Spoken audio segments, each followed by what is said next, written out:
Mom said, "No gifts for your kids this year." Then I saw my brother's kids tearing into iPads and designer shoes. Dad just smirked. "Times are hard." My heart sank. I grabbed our coats and walked out. At sunrise, I posted one thing, and every relative blew up my phone in minutes. I never thought a simple Christmas morning could break my heart, but watching my own kids' faces fall, completely invisible amidst a mountain of gifts for someone else, that was the moment everything fractured. It wasn't just a bad day. It was a realization that my family had a pecking order, and we were always at the bottom. The scent of cinnamon and pine usually meant joy, but that last Christmas, it just smelled like a trap. My wife, Sarah, and I had poured weeks into those gifts. We scraped every spare penny. She crocheted matching scarves for my parents. I found a rare vinyl record my dad, David, had wanted for decades. For Michael's kids, we got the Lego set they'd begged for all year. We walked into my parents' house in Denver, arms loaded, genuinely proud of what we'd managed on our tight budget. Then came the gift exchange. My mom, Eleanor, cleared her throat, a soft, almost pitying sound. "Daniel, honey," she cooed. "I'm so sorry, but we just couldn't afford gifts for your kids this year." She said it like she was announcing a tragedy, but it felt like a calculated blow. I just nodded, a tight, forced smile plastered on my face, telling my children, Chloe and Liam, to hang tight. Inside, though, it stung. I tried to tell myself, okay, times are tough. Maybe they really can't. Then Michael's kids tore through wrapping paper like a commercial. iPads, designer sneakers, personalized leather jackets with their initials stitched on. The living room became a mountain of boxes, and Michael sat right in the middle of it like some smug Santa, grinning and taking credit for half the gifts.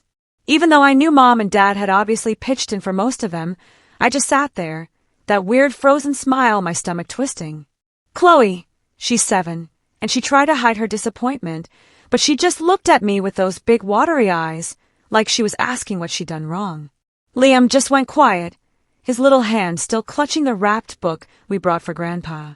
When we finally got up to leave, Dad chuckled, a hollow, dismissive sound. "You know times are hard, son," he said, patting my shoulder. "Next year will be better." I bit my tongue so hard I could taste blood, because I knew with absolute certainty how hard times weren't for them. Dad had just gotten a massive bonus at work.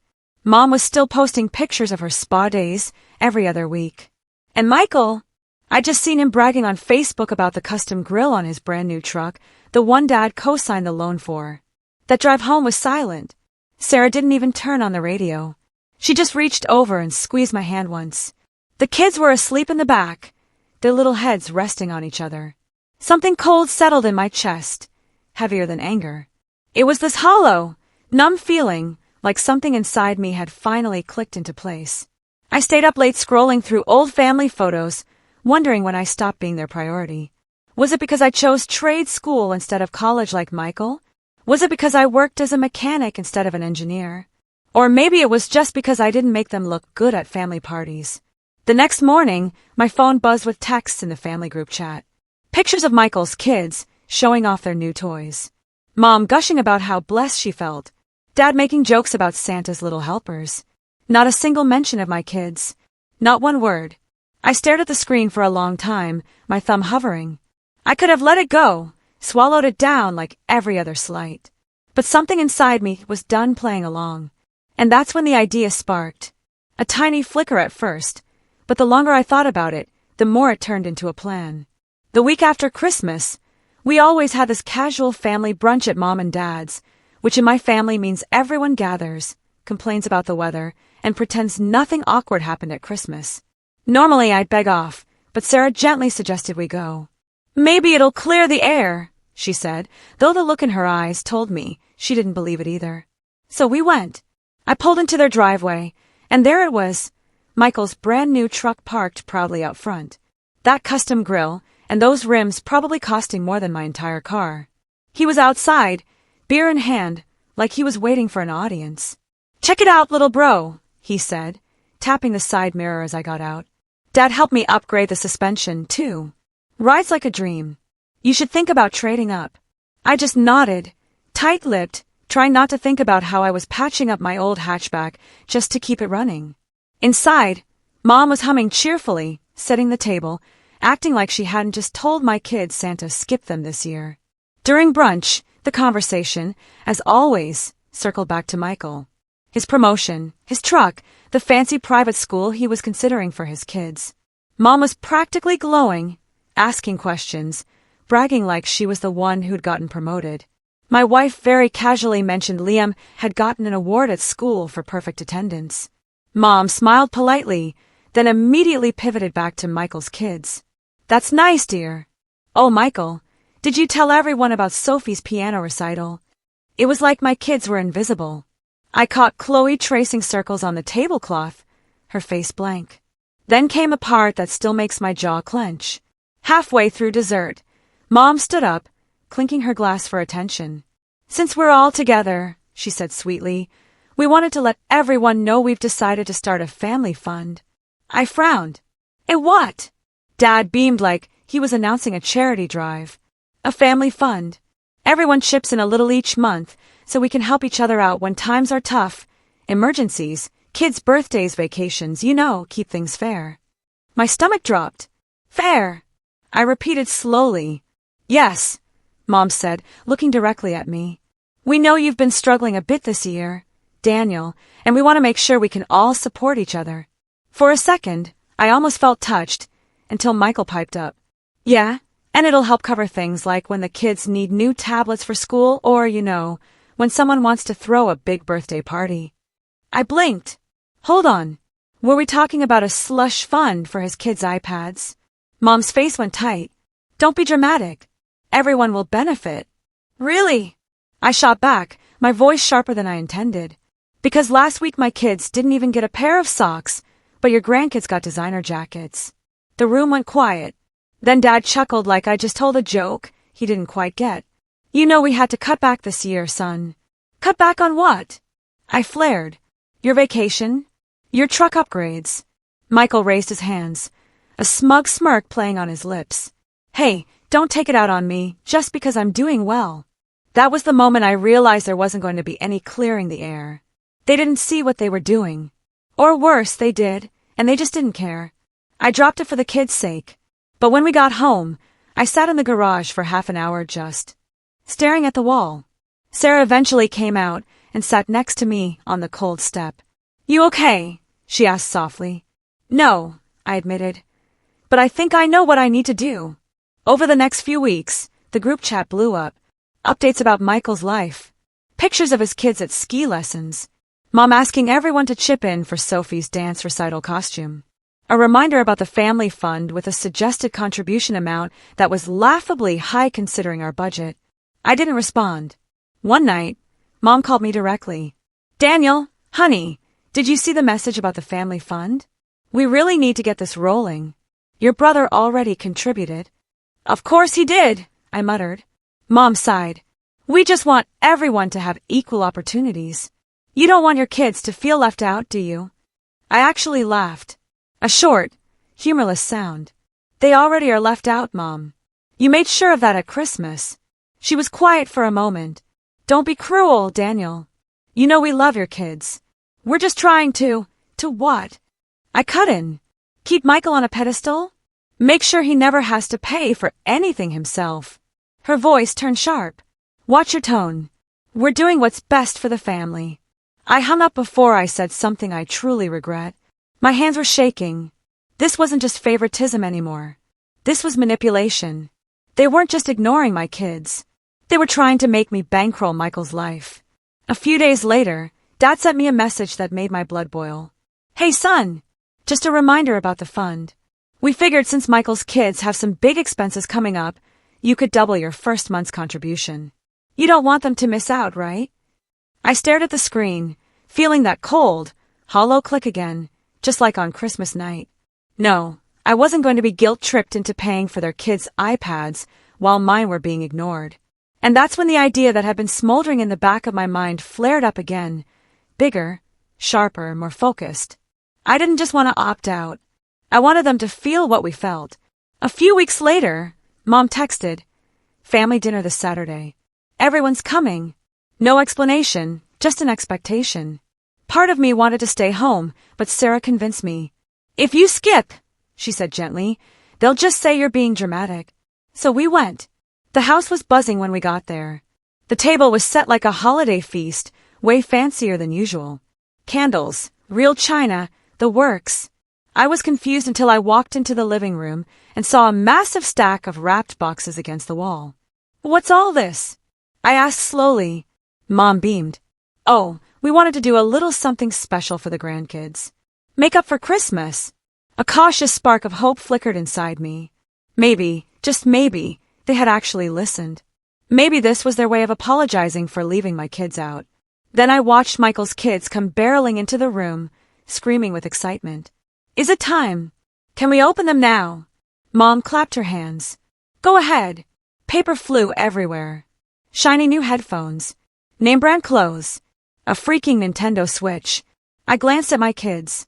Chloe's face lit up for a split second, like she thought this was for them too. She sat on her knees, waiting, patient. Then I realized there were no presents for my kids. Not a single box with their name on it. Where are? I started, my voice tight. Mom must have read my mind. She smiled sympathetically. Oh, sweetheart. We figured we'd wait to get something for your two until the family fund is set up. We don't want them to feel shortchanged if we can't match what Michael's kids get. I just stared at her. So, you gave Michael's kids everything now and mine get to wait? Dad chimed in, as if this were some perfectly reasonable solution. Exactly. That way, we can make sure it's all fair. I laughed. Couldn't help it. This bitter, disbelieving laugh that made everyone turn to look at me. Fair? You call this fair? Michael raised an eyebrow. Come on, Daniel. They're just gifts. Don't make it a big deal. But it was a big deal. Chloe's face crumpled. She didn't cry. Not in front of everyone. But I saw her little shoulders slump as she slipped off the couch and went to sit by the window. Liam sat there stone-faced, gripping the edge of his chair so hard his knuckles turned white. Sarah caught my eye, her jaw sad, but she didn't say anything. She knew this was my moment. I stood up slowly. We're leaving. Mom blinked. Don't be ridiculous. Dinner's almost ready. No, I said louder this time. We're leaving right now. I gathered the kids, ignoring Michael's little chuckle behind me, and walked them out to the car. Sarah followed silently. The entire drive home, nobody spoke. It wasn't until we got back to the house and the kids were in bed that I finally let the anger boil over. I'm done, I said, pacing the kitchen. I am so completely done with this. They didn't just forget this time. They planned it. They invited us over to watch our kids sit empty-handed while Michael's got everything. Sarah nodded grimly. I know. And they expected you to smile through it. I sat down hard at the table, running a hand through my hair. I've been swallowing this for years. The little digs, the favoritism, the way they treat Michael like he can do no wrong. But tonight, I broke off, shaking my head. Tonight was different. She leaned forward, her voice calm but firm. Then stop letting them do it. Stop showing up for them when they won't show up for you. Her words stuck with me. The next morning, I woke up to 3 missed calls from Mom, 1 from Dad, and a cheerful text from Michael. Sorry if we made things awkward last night. Mom said, You overreacted, but don't take it personally. The kids were thrilled. I stared at the message until my phone dimmed and locked. And then came the final straw. 2 days later, while I was at work, my phone buzzed with a notification from the family group chat. It was a picture of a giant backyard party. Balloons, banners, catering trays. Mom had captioned it, Surprise party for Sophie. Couldn't wait. She deserves this. I felt like someone had punched me in the gut. Sophie's party, the one they'd been talking about for weeks, the one they'd asked me to contribute to through the family fund. I hadn't sent them a dime, and they went ahead and threw the party anyway, and they hadn't even told us about it. I scrolled through the photos, my chest tightening. Pictures of Michael's kids opening more gifts. Mom and Dad grinning. Relatives I hadn't seen in months laughing in the background. There wasn't a single empty chair at that party except for the ones where my family should have been sitting. That night, Chloe climbed into my lap and asked, Daddy, why don't we go to the fun parties anymore? I didn't have an answer for her. Something inside me hardened. This wasn't just favoritism anymore. This was exclusion, deliberate, calculated. And I realized something fundamental. They weren't going to change. Not on their own. If I wanted my kids to stop being hurt, If I wanted to stop feeling like the forgotten son, I was going to have to do something drastic, something they wouldn't be able to ignore. And that's when the plan really started to take shape. The week after Sophie's party, the house felt heavier. It wasn't just me. The kids were quieter, too. Chloe stopped asking when we'd see Grandma and Grandpa again. Liam kept to himself, reading in his room, barely coming out except for meals. Sarah and I exchanged these loaded looks, the kind where no words are needed because we both knew something had shifted permanently. I went through the motions at work, but even my coworkers noticed something was off. "You good, man?" my buddy Ryan asked as we were closing up the shop one night.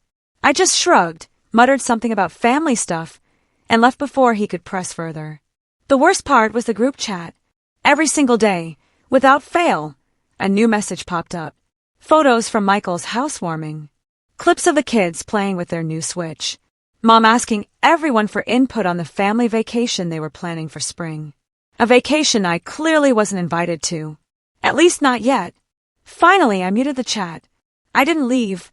Not yet.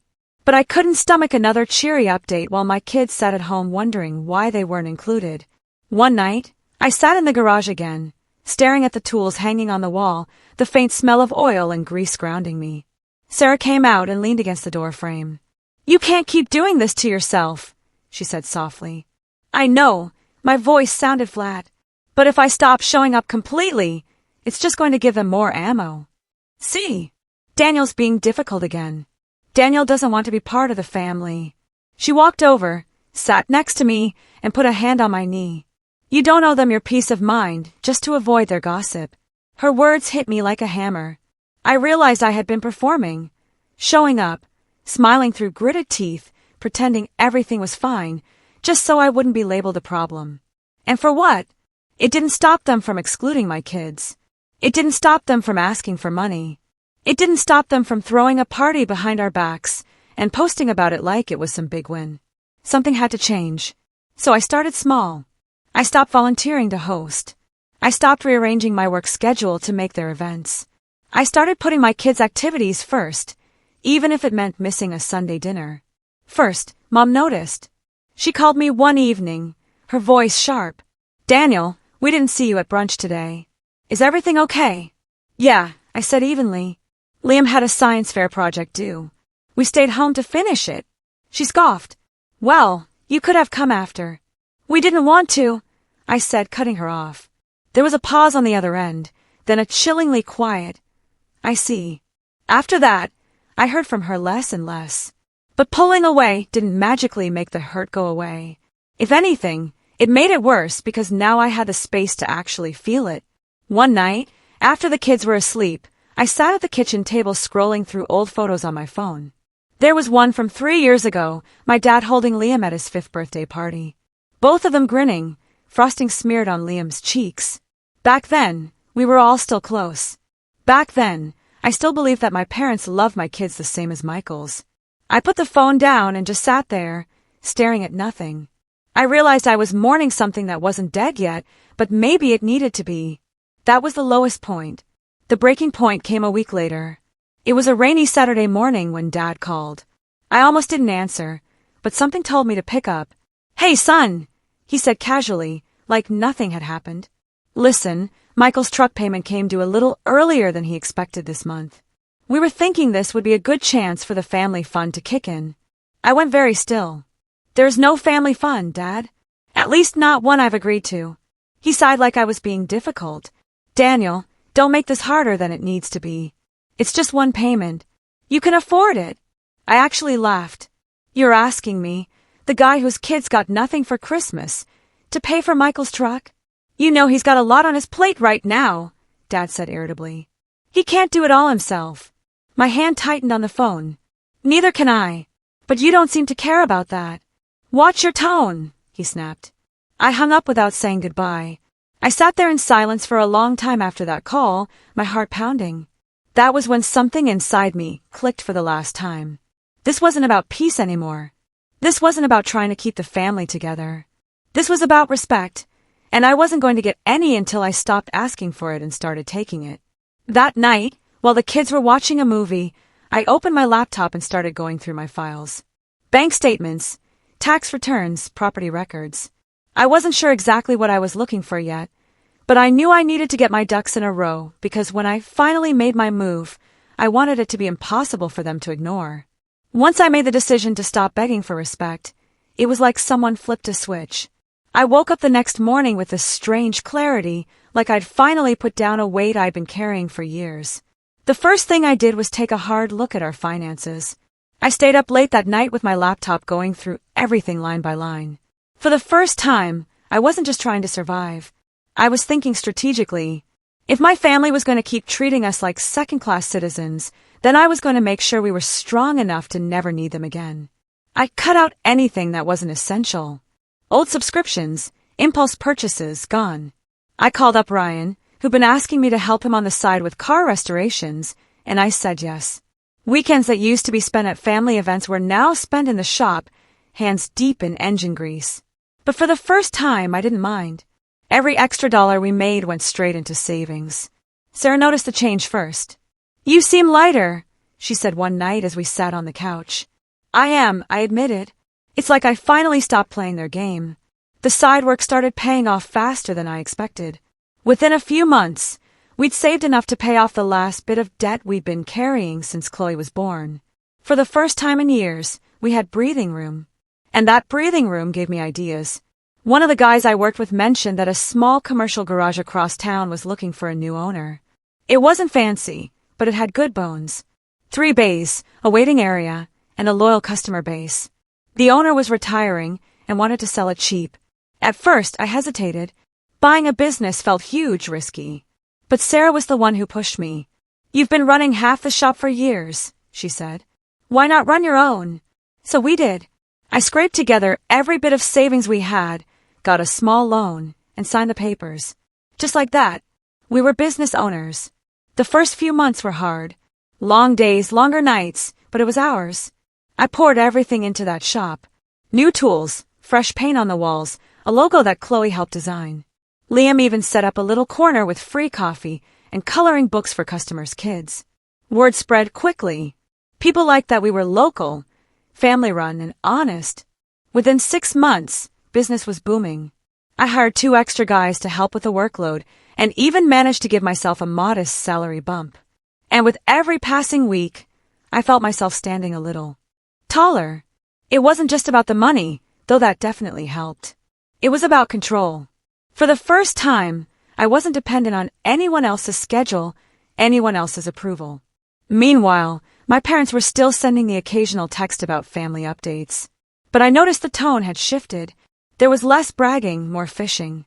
"How's the shop doing?" Dad would ask. "Business good." I kept my answer short. "Good," I'd reply. Nothing more.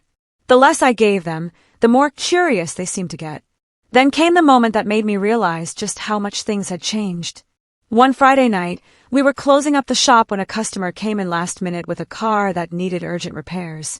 I stayed late to finish it myself, and when the man came back to pick it up, he handed me cash and said, "You just saved my weekend, man. Keep the change." It was a $100 tip. I drove home that night with grease still on my hands, grinning like an idiot. Sarah met me at the door, and when I showed her the cash, she laughed and hugged me, so hard I almost dropped it. It hit me then. We weren't just surviving anymore. We were winning. The kids noticed, too. Chloe started talking about saving up for a keyboard so she could take piano lessons. Liam asked if we could build a tree house in the backyard. Little things, but they felt like proof that we were finally moving forward. And every time I saw their smiles, I felt my resolve harden because while we were building something real, my parents and Michael were still playing their game. They still send out invites to events, always with a price tag attached. Contribute to the fund. Bring a dish. Help clean up. I ignored most of them. Then one afternoon, Mom called. I almost didn't answer, but curiosity got the better of me. "Daniel," she said, her tone overly bright, "we're planning a big family dinner next month. Your dad and I would really love for you to come. It's been too long." I said noncommittally. She lowered her voice. "Michael mentioned you've been doing well with the business. We're so proud of you." There it was, the fishing. "Thanks," I said evenly. "Well," she continued, We were thinking it might be nice to do a little fundraiser for the family fund while everyone's together. You know, since things are going so well for you, maybe you could help set the tone with a generous contribution. I actually smiled because in that moment, I realized something profoundly important. They still thought I was the same Daniel who would quietly open his wallet just to keep the peace. But I wasn't that guy anymore. I had leverage now. Money, independence, a business that was growing every day. And a plan was forming in the back of my mind, sharper and more detailed with every interaction. If they wanted to put me on display at their little dinner, fine. I'd give them something to talk about. The call with Mom stuck in my head for days. Not because of what she said, but because of how she said it, like she was inviting me to play a part in some family performance. I knew then that I wasn't just going to decline their generous contribution request. I was going to use that dinner as a stage for something bigger. So I started preparing. The first thing I did was sit down with Sarah and tell her everything I was thinking. We were at the kitchen table, a pile of bills pushed to the side. The kids in bed upstairs. I think they're expecting me to come to this dinner and hand them money, I said. She raised an eyebrow. And what are you going to do? I smiled. The first real unforced smile I'd had in weeks. Not what they think.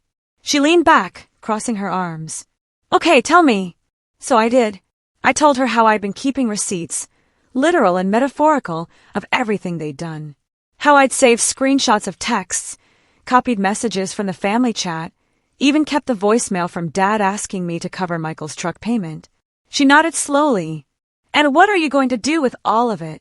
I don't know yet, I admitted. But I know one thing. I'm not walking into that dinner as the same Daniel they think they can guilt into paying. I want them to see exactly what they've done, and I want them to feel it. From that night on, I got serious about gathering everything I might need. I went through years of messages, pulling out every example of favoritism, every don't tell Daniel slip-up, every time they'd excluded my kids from something. I put them all in a folder on my laptop, organized by year. It was sobering seeing it all laid out like that. This wasn't just a one-off bad Christmas or a single missed party. It was a pattern that stretched back years. The more I dug, the more I realized how deep it went. There was one message thread from 2 years ago where Mom and Dad had been planning a surprise vacation for Michael's kids. In the middle of it, Mom texted, "Don't invite Daniel's family this time.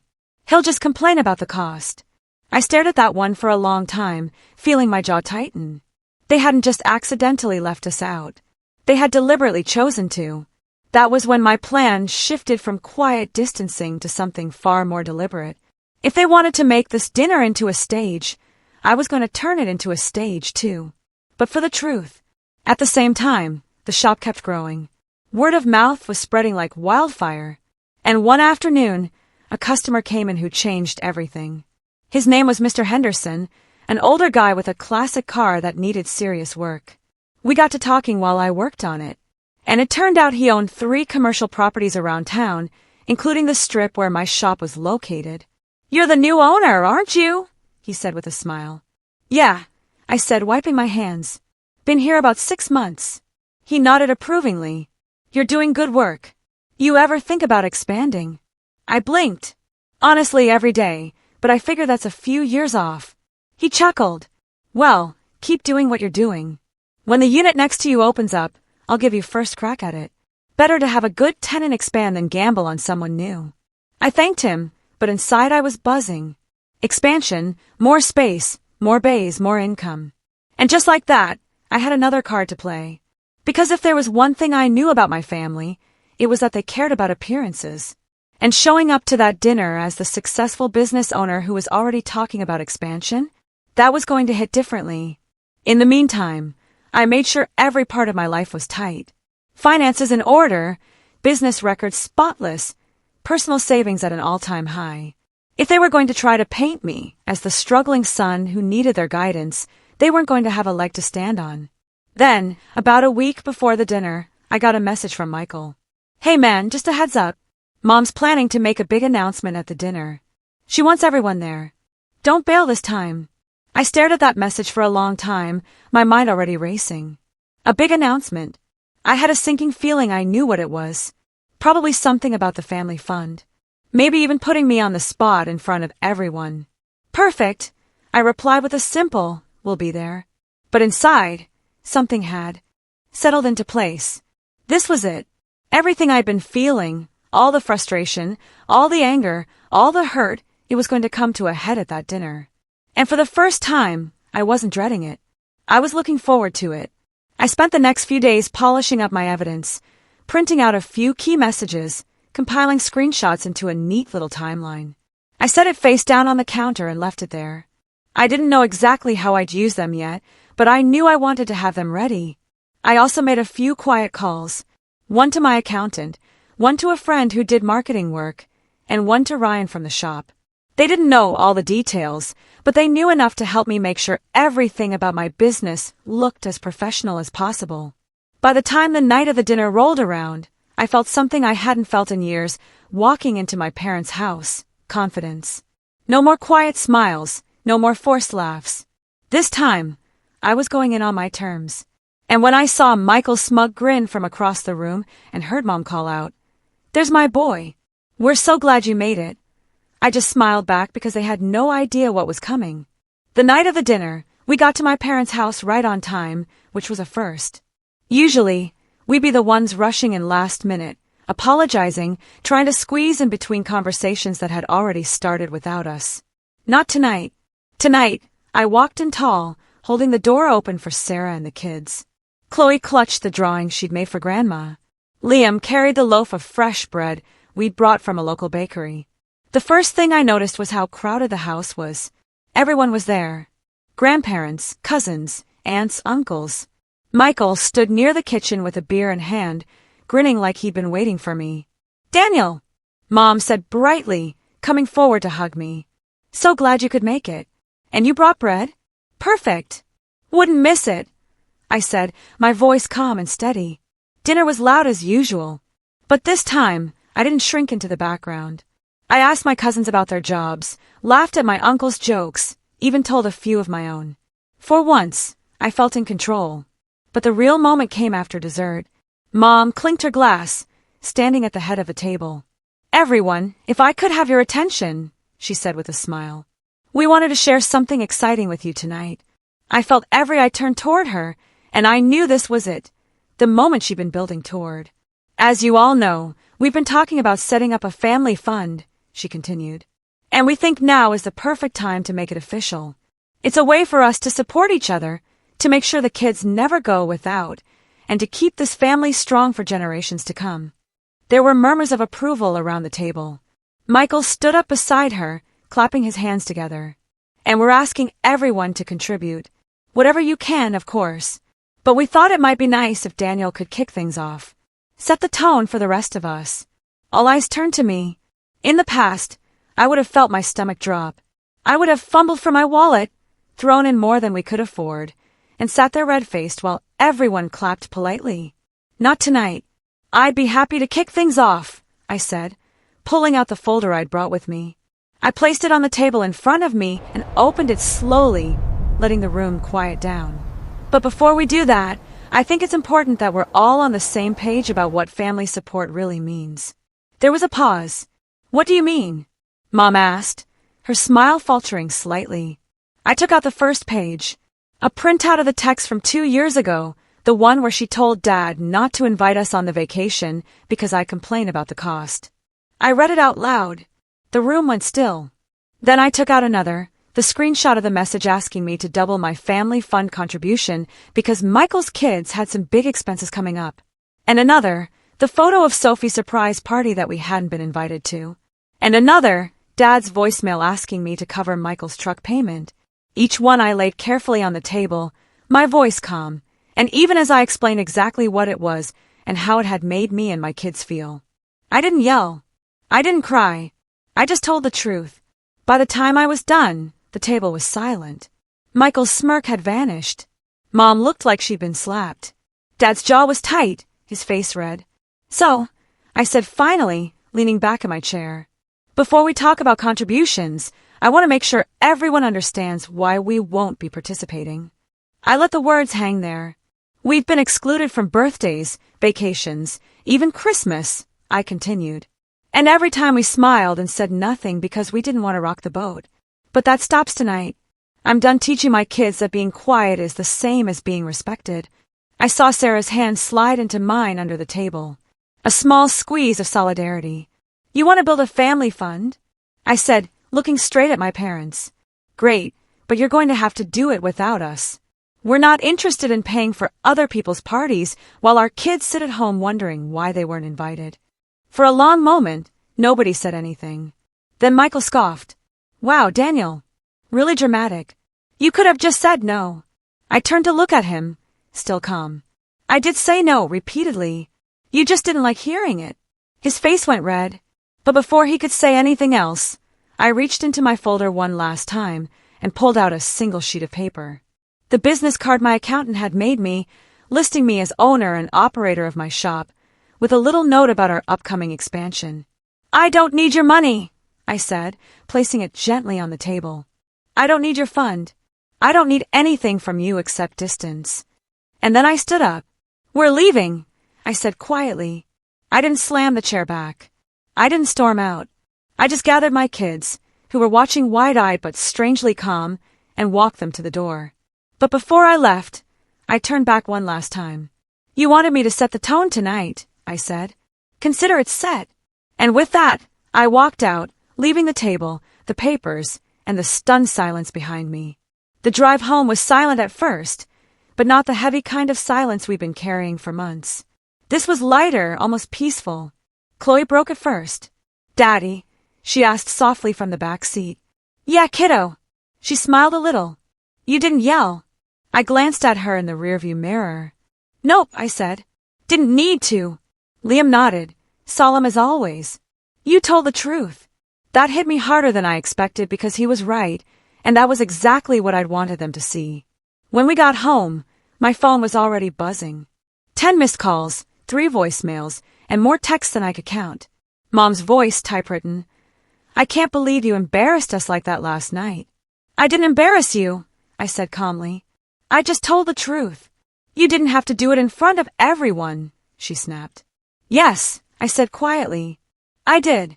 Because if I'd said it privately, you'd have brushed it off like you always do. This way, nobody gets to pretend it didn't happen. She was silent for a long moment, then softly, You made your father very upset. Good, I said. Maybe now he'll think twice before asking me to pay for Michael's truck. She gasped, scandalized. You're being cruel. No, I said. I'm being clear. And then I hung up. Over the next few days, the fallout rippled through the family. One aunt texted me privately to say she'd been biting her tongue for years, that she'd seen how my parents treated us and felt guilty for not speaking up sooner.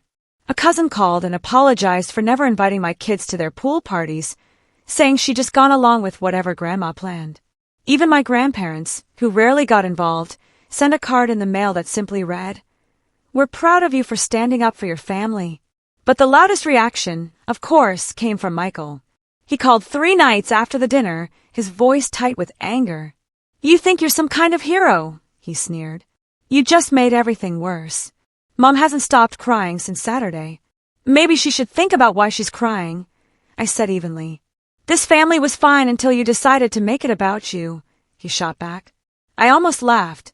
Michael, this family has always been about you. I just finally said it out loud. He started to say something else, but I cut him off. Don't call me again unless it's to apologize, I said and hung up. For the first time in years, the house felt calm. And then something happened that I hadn't expected. A few weeks later, Mom and Dad showed up at the shop. I was in the middle of an oil change when I saw their car pull into the lot. My stomach knotted for a moment, but then I stood up, wiped my hands, and walked out to meet them. Daniel, Dad said gruffly. Dad, I said, keeping my voice even. There was a long pause before Mom finally spoke. We didn't realize how bad it had gotten, she said softly. We thought you were okay with it. That you didn't mind. I raised an eyebrow. Didn't mind my kids being excluded. Didn't mind being asked to pay for things I wasn't even invited to. She flinched. No, I guess we didn't think about it like that. For the first time, I didn't rush to make her feel better. I meant what I said. I told them. I'm done pretending. I'm done letting my kids grow up thinking it's normal to be treated like they don't matter. If you want to be part of their lives, you can. But it has to be on equal terms. No more secret parties. No more special treatment for Michael's kids. No more guilt trips. Dad shifted uncomfortably. And if we can't promise that, I shrugged, then you won't see us. It's that simple. We stood there for a long moment, the air heavy between us. Finally, Mom nodded slowly. We'll try, she said. It wasn't an apology, not really, but it was a start. They left a few minutes later, and I went back to work, my hand steady. That weekend, for the first time in months, my phone buzzed with a message in the family group chat from Mom. Dinner at our place Sunday, it read. Everyone invited. And this time when we showed up, there were 4 gift bags by the door. 2 with Michael's kids' names on them, and 2 with mine. Chloe's face lit up when she saw hers, and I felt something in my chest unclench. It wasn't perfect. It might never be perfect, but it was different. And as I sat at the table that night, watching my kids laugh and eat and actually be included, I realized that this was the real revenge. Not the silence I'd left them with, not the papers I'd put on the table, but the fact that they were finally treating my kids like they mattered. As we drove home, Chloe leaned forward from the back seat and said, Daddy. Yeah, kiddo. She smiled. That was fun. And for the first time in a long time, I smiled back and I meant it. Yeah, I said. It was. And just like that, I knew the game had changed. What would you have done? My spoiled brother and his pregnant wife moved into my house like they owned it and messed up everything I had set up. When I told them to stop, they called me selfish. And Mom jumped in to defend them, saying I should be supportive because they're expecting. I'm the one paying the mortgage, the bills, and replacing what they broke. When I finally set boundaries and told them to leave, somehow I became the villain for kicking them out of my own home. It started with a casual comment at breakfast, but it ended with me evicting my own family. I never imagined I'd have to fight to keep the master bedroom in the house I paid for, but suddenly, my home was no longer mine. See, I'm Alex, 26, and for the past year, I'd been living with Eleanor and Richard, my parents. But hold on, this isn't that story. I wasn't crashing at their place. I bought the house. Every single cent, the mortgage, groceries, utilities, bills, it all came out of my pocket. They didn't chip in a dime. My mom, Eleanor, 52, and my dad, Richard, 55, are retired teachers. They'd spent years in a quiet small town. But once they quit working, they suddenly craved the hustle of the bustling city of Denver. Tired of the tranquil life, they'd said. Wanted more interesting things. I thought, why not?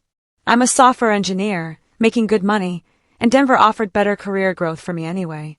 Plus, they'd done so much for me growing up. Helping them just felt right. Family helping family, you know? So, we found this decent 3-bedroom place in Denver. Not a mansion, but it had a good feel. 3 bedrooms, a small yard, a living room. And since I was footing the entire bill, I naturally claimed the master. Walk-in closet, private bath, the works. Smart move, right? Because honestly, who wants to share a bathroom? My 2nd bedroom became my sanctuary, my home office. I work remotely, so I decked it out. Dual monitors, ergonomic chair, everything. The 3rd room, that was just a guest room for visitors or whatever.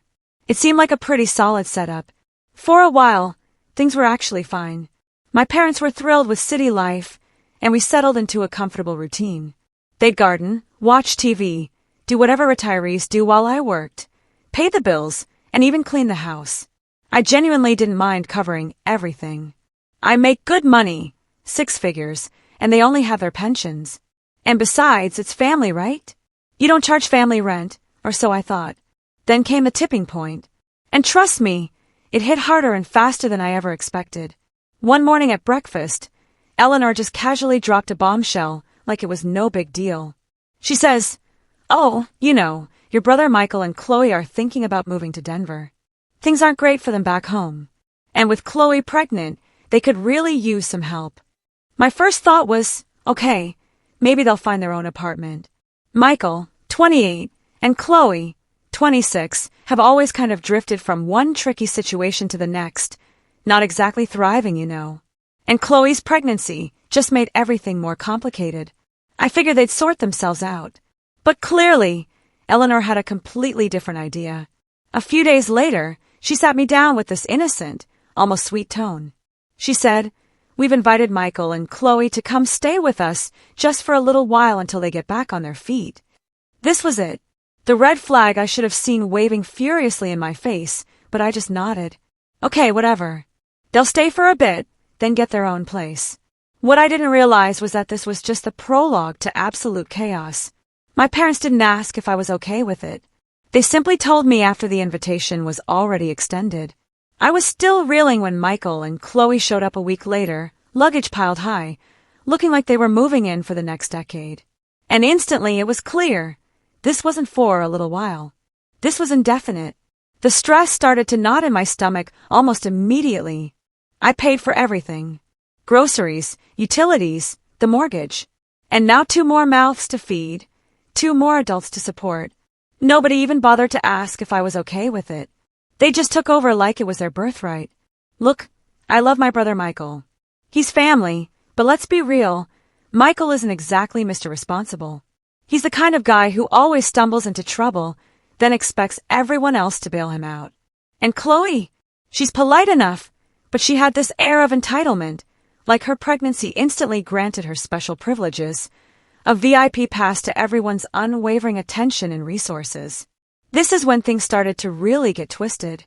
Within days, Chloe began dropping these little comments. You know, the kind that seem harmless, but are laced with something sharp. She'd say things like, "Oh, this place is so big. Must be a nightmare to clean all by yourself." Or, "I can't wait for the baby. We're going to need so much space for all the baby gear." I brushed them off at first, thinking nothing of it. Then came the real shocker. One evening after an exhausting day of work, Michael and Chloe cornered me. "Can we talk?" they asked. My immediate thought was, finally, maybe they'll apologize for the freeloading or offer to help. But no. Chloe, with a straight face, said, "So, we've been thinking it would make more sense for us to take the master bedroom." I just stared. My jaw literally dropped. Did I hear that right? Michael chimed in like it was the most obvious thing in the world. "We need more space. The baby will have tons of stuff. And your room has that walk-in closet and private bathroom. Let's not forget, this is my house. My mortgage. My name on the deed. I paid for all their food, kept the lights on, and supported everyone, expecting nothing. And now they were demanding my room. I was floored, utterly speechless. The audacity hit me like a physical blow. Eventually, I managed to stammer, "Why don't you just take the guest room? It's big enough, and it's already set up." Chloe just scoffed. "But that room doesn't have a walk-in closet, and the baby needs space." I took a deep breath, trying desperately to stay calm. "I am not giving up my room," I stated, my voice surprisingly steady. "You can have the guest room, or you can find somewhere else to stay." Michael looked surprised, like I'd just grown a second head. But Chloe, she was visibly offended. And right then, I knew this was not going to end well. After that absolutely insane conversation, where they just straight up demanded my bedroom, I hoped they'd come to their senses, realize how utterly ridiculous they sounded. Who asks the person paying for literally everything to give up their primary space? But of course, that didn't happen. Instead, over the next few days, I started noticing things. Small things, but they added up. Michael and Chloe got incredibly, almost aggressively comfortable. Their belongings were strewn across the living room. Shoes kicked off wherever. Chloe was already planning out where she was going to put all the baby gear, like she owned the place. I stayed silent, watching, but a cold dread settled over me. I knew something big was coming. Then one day, I had to go into the office for a few hours. I usually work from home, but meetings happen. I came home around lunchtime for a quick bite, and the second I walked through the door, my blood ran cold. Something was wrong. My stuff, my personal belongings, were just in the hallway, clothes piled on the floor, my computer monitor unplugged, sitting there clearly in the process of being moved. My heart hammered against my ribs. I knew exactly what this meant, but I had to see it. I walked into my room, and there she was, Chloe, standing right in the middle, packing up the last of my things. She didn't even flinch when I entered, just glanced up a little too calmly and said, "Oh, hey. I was just finishing up." I couldn't believe the absolute nerve. "What the hell are you doing?" I yelled, louder than I intended. She had the audacity to stay perfectly calm, like this was totally normal. Your mom said we could start moving our stuff in here. Baby's coming soon and we need the space. She chirped, like it was the most obvious, entitled thing in the world. My blood was boiling. My mother said what? My mother, who paid $0 for this house, thought she could just hand over my room to Michael and Chloe without even a word to me? I wasn't letting this slide. No, I spat, stepping fully into the room. You are not moving into my room. I already told you to take the guest room. Chloe glared, crossing her arms, giving me that look like I was the unreasonable one. The guest room is too small for the baby, and there's no closet. We need more space. I had absolutely no patience left.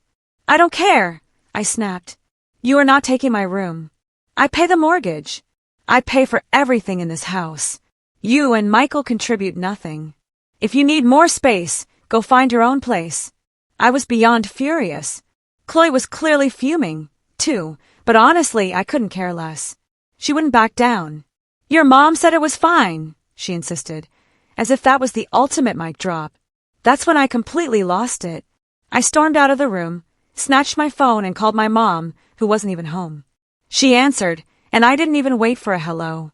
Mom, did you tell Michael and Chloe they could move into my room? There was a pregnant pause on the other end, like she was scrambling for an excuse. Finally, she mumbled, well, I thought it would be the best solution. They need the space, and you already have the office. It's not like you're using the room for much. My jaw clenched.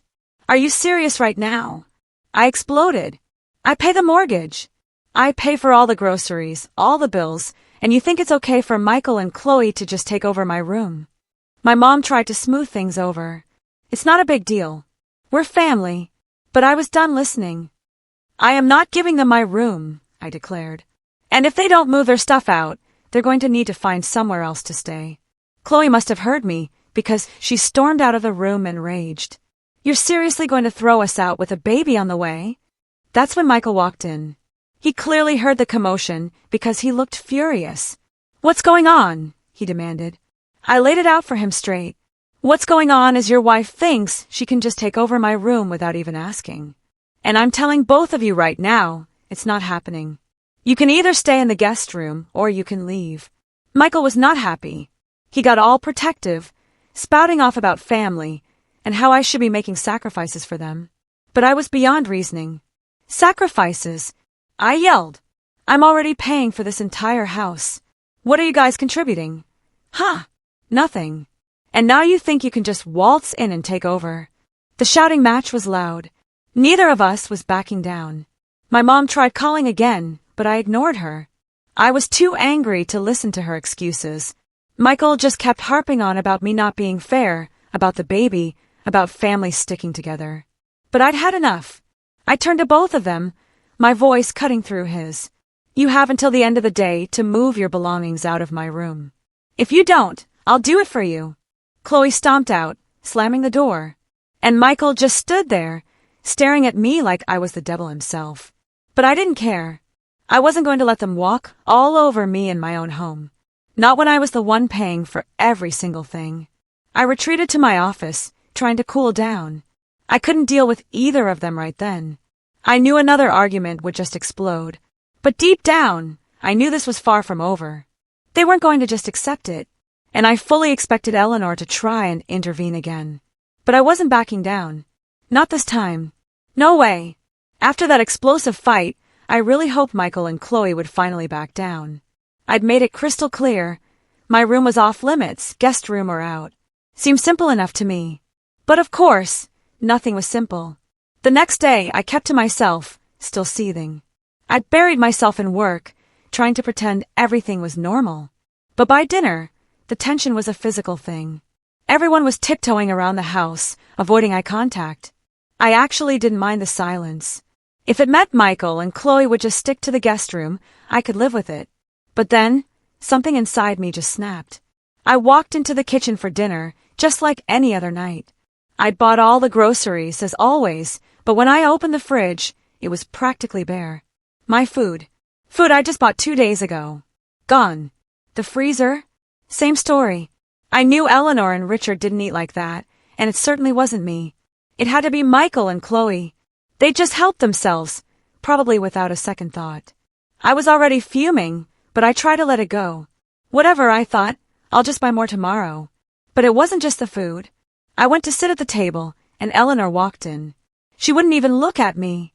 Quietly, she prepared plates for herself, Richard, Michael, and Chloe. Then she just sat down, without making me one. I waited. For a moment, I thought she'd forgotten. But no, she started eating. I stood there, feeling like an absolute idiot, watching them all tuck in. The rage, it just boiled inside me. It felt like they were actively punishing me for daring to stand up for myself. I stared at Eleanor, trying desperately to keep my voice even. "You didn't make me a plate," I said, the words a strained whisper. She barely glanced up. "You don't want to help the family. You don't eat with the family," she said, her voice completely flat, like she was commenting on the weather. I froze. "Excuse me," I blurted. "I pay for everything here. The groceries, the mortgage, and now I'm being iced out." She didn't even respond. Richard just sighed, kept eating, which somehow made me even angrier. Michael and Chloe sat there, smug, like they just won some twisted game. Chloe even had the gall to smile at me as I walked past. That was it. I couldn't take it.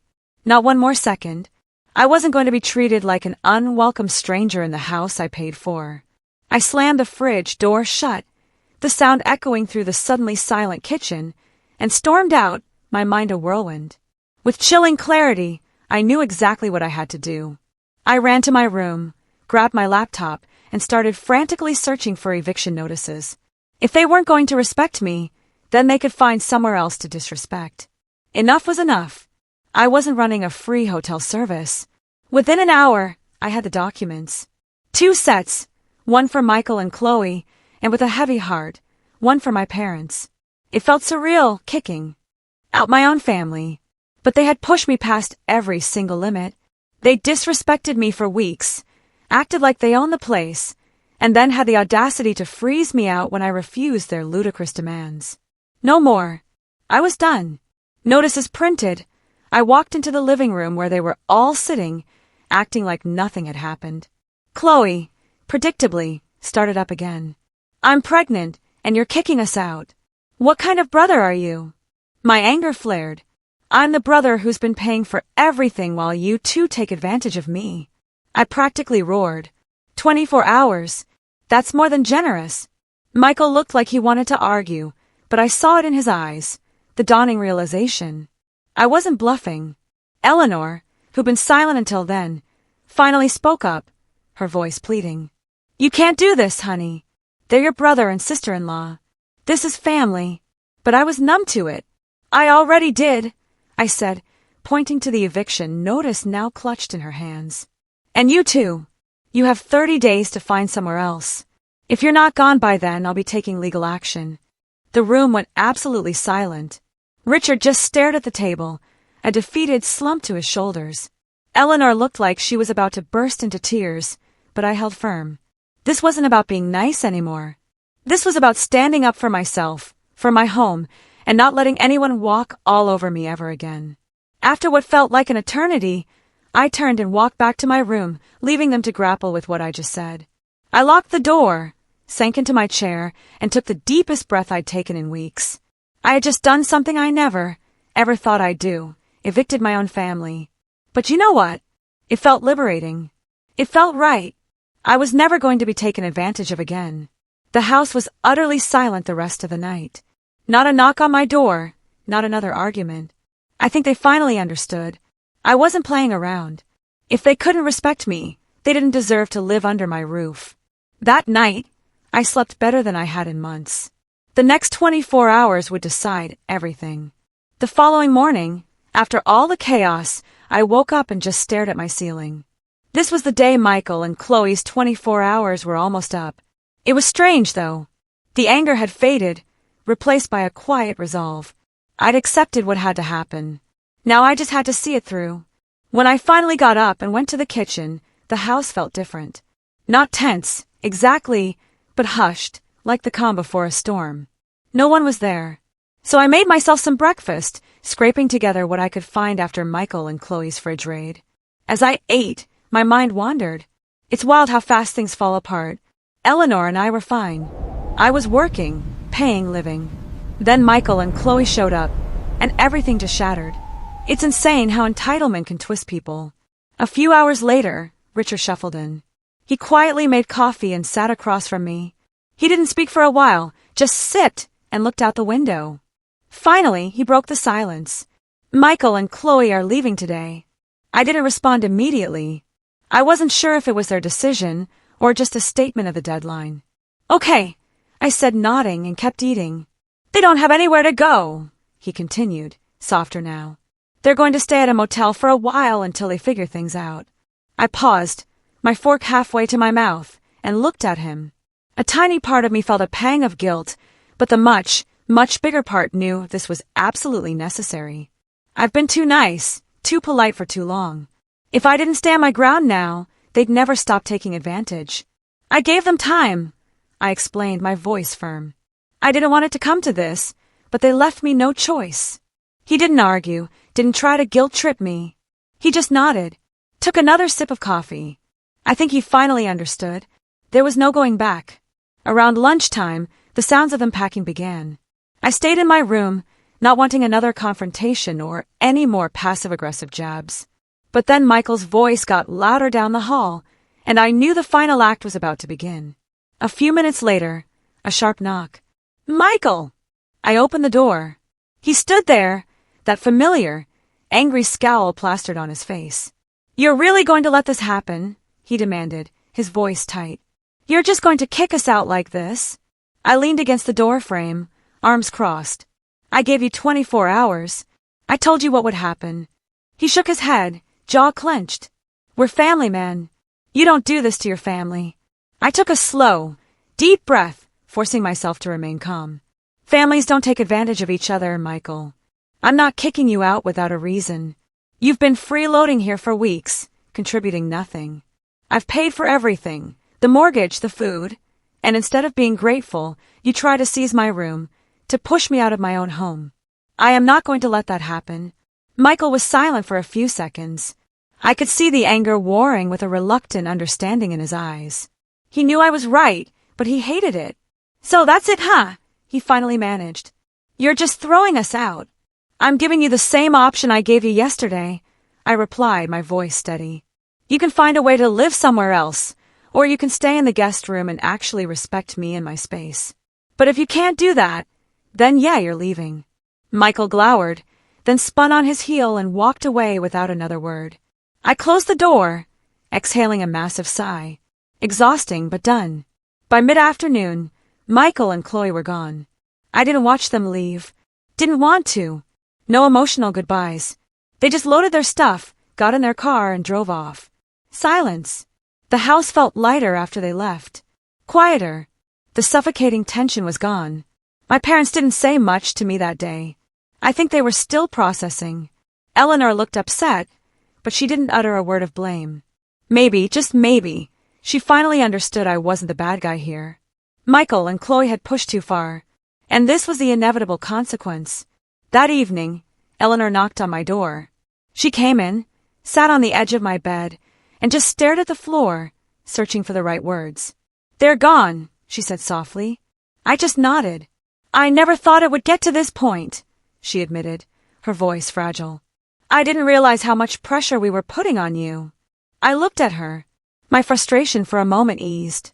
It's not that I didn't want to help, Mom, I explained. But you guys treated me like I didn't matter, like my needs, my space, none of it was important. She let out a long breath and nodded. You're right. We should have seen it sooner. We sat in silence for a few minutes. She was clearly hurting, but I could truly tell that she was starting to get it. I don't want you and Richard to leave, I murmured, finally breaking the quiet. But if things don't fundamentally change, I can't live like this. She nodded again, slowly as she stood up. We'll figure it out, she said, her voice laced with a new kind of resolve. Things will be different. I promise. As she left, I felt a strange mix of relief and exhaustion. The immediate crisis with Michael and Chloe was over. But the deeper work with my parents, that was just beginning. I knew it wouldn't be easy, but at least now they were finally willing to listen. For the first time in weeks, I could finally truly breathe. The house was calm, the tension gone. It wasn't a perfect resolution, not yet, but I had my space back. And more importantly, I had my respect. After all of that, do you think I was too harsh?